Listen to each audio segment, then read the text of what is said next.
We're back on Nemo Nation with another fast-paced Fast Sports Studios half hour.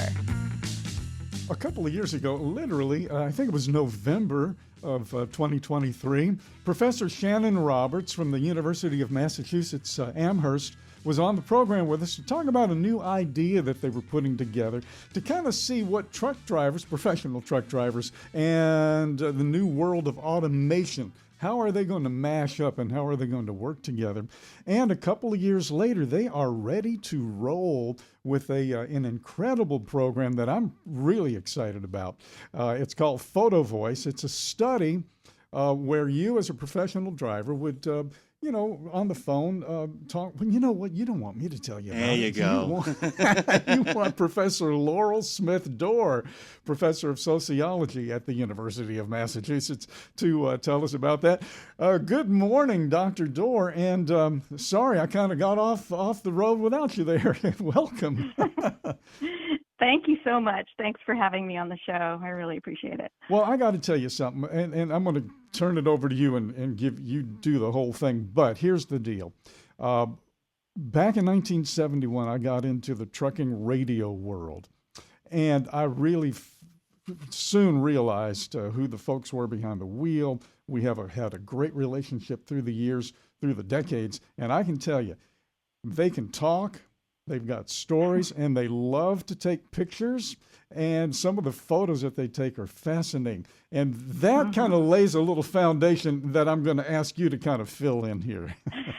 Yeah, great. Thanks so much. So as you mentioned, my study is part of this larger project at UMass Amherst, and we're really interested in centering the driver in understanding automation and the future of trucking. Of all people. So there's been, I know, right? There's been so much discussion about automation and AI in trucking, often with this focus on driverless trucks.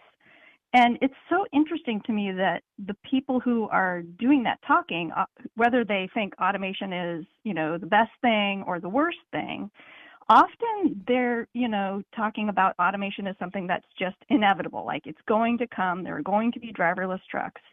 But, in that discussion, right, we're missing the perspectives of truck drivers themselves. So that's what this study is about, is, it's really set up to learn what truck drivers think about the future of work in trucking.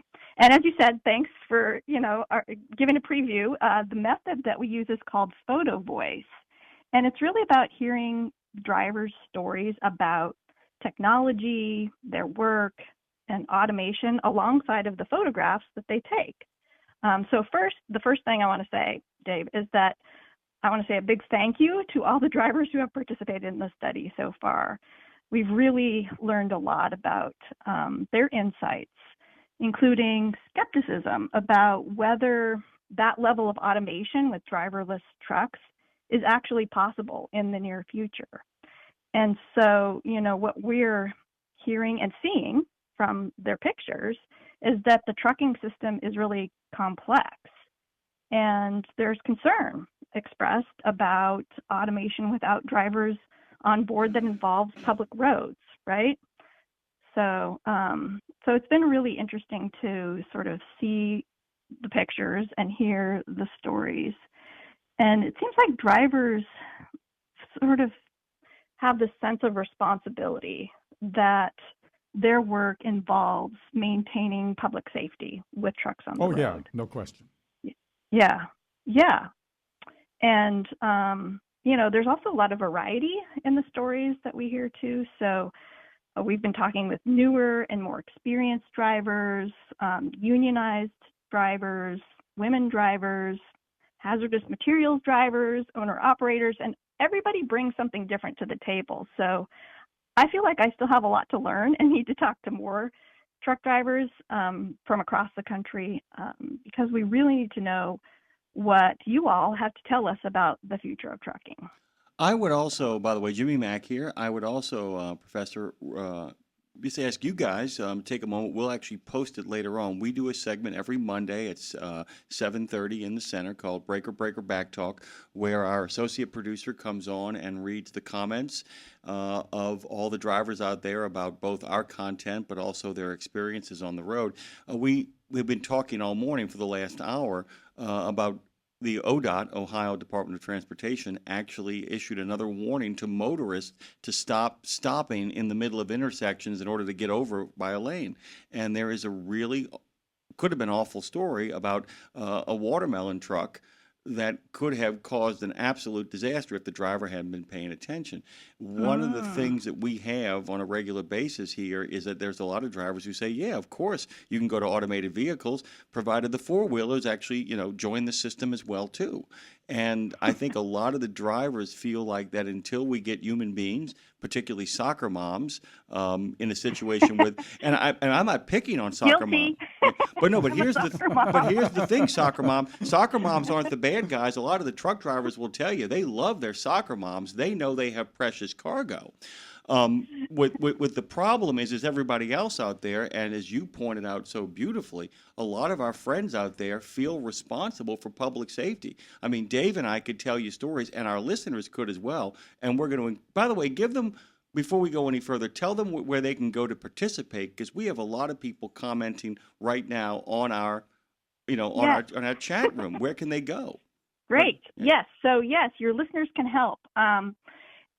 Any truck drivers with a CDL and some experience on the road. We're especially interested in long haul, who would like to participate can email us at umassfutureoftrucking@gmail.com. So that's all one word and all lowercase, umassfutureoftrucking@gmail.com.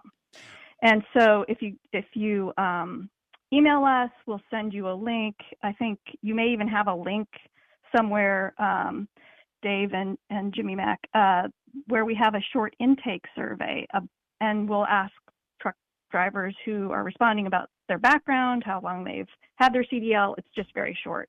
And then if they agree to participate in the study after doing that little short survey, it involves 2 sessions actually on Zoom. So we do sort of a video version of a call. And in the first session, we hear from drivers about their ideas for the main themes that they think need to be understood about automation in the work of driving a truck and the future of trucking. So the truck drivers are setting the agenda. It's not like we have a series of questions we're asking them. It's really the participants who are telling us what we need to know. And then they have about a week to take photos related to the themes that come up in the first session, or find them on their camera roll. That's okay too. And then, in the second session, which is a week later, the participants share their photos on the Zoom screen and tell their stories about those photos to make their points about things that we all need to know about trucking now and the future of trucking. We realize this is pretty time intensive, right? This is kind of a lot. So we do compensate the participant truck drivers $150 for being in the study. We are going to do 2 things, and then Dave's got a final question for you. We are going to reach out to our friends at Trucking with OIDA because we feel like that you should go on their podcast as well. It comes immediately after ours. We'll reach out to Ashley and Scott there. I've actually posted umassfutureoftrucking@gmail.com on our YouTube chat, guys. Please reach out and let them know you want to participate. And we will be happy to send you, by the way, any photos that we get. We get a lot of photos from folks. Our good friend Weasel over in South Dakota, our good friend Junker. Showtime just sent me all the pictures of the BMWs that he's hauling. Some beautiful cars, by the way. We got all kinds of folks out here that can kind of help. Dave, you get the last question here before we got to say goodbye. Well, I just wanted to ask very quickly if there is a trend in the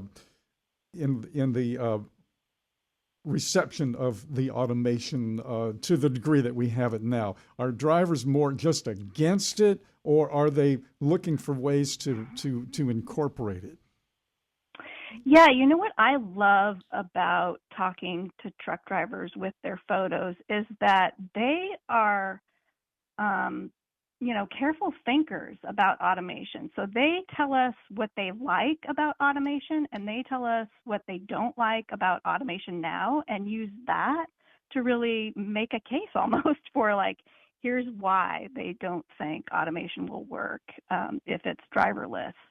And so, like I said, I've learned a lot. I As think, much as we would like it to work. In other words, are you getting the, well, I'd like this to work, but it's just not going to happen? Is that kind of the gist? Well, Yeah. some people are like, yeah, and then Yeah. some people are against it. So there's kind of a range of opinions, but like I said, it's not just kind of a knee jerk the way that, the pundits seem to be like, oh, this is the best thing since sliced bread, or this is, the most awful thing ever. It's careful thinking about like, well, this aspect of automation, and often it's like when truck drivers are able to make the decisions based on their experience and the technology helps them to do that. That's the kind of automation that seems to work best in their work. Yeah. I mean, this is maybe not that surprising, but then the technologies that are used to surveil their work, like, the cameras that face into the Oh cab boy, and the things cameras, like that. when the cameras came out, it was like, whoa. Oh my God! Yeah, but yeah. people, you get a whole group of people who actually got involved in trucking to be left alone, and now you're telling them they got a camera in their face.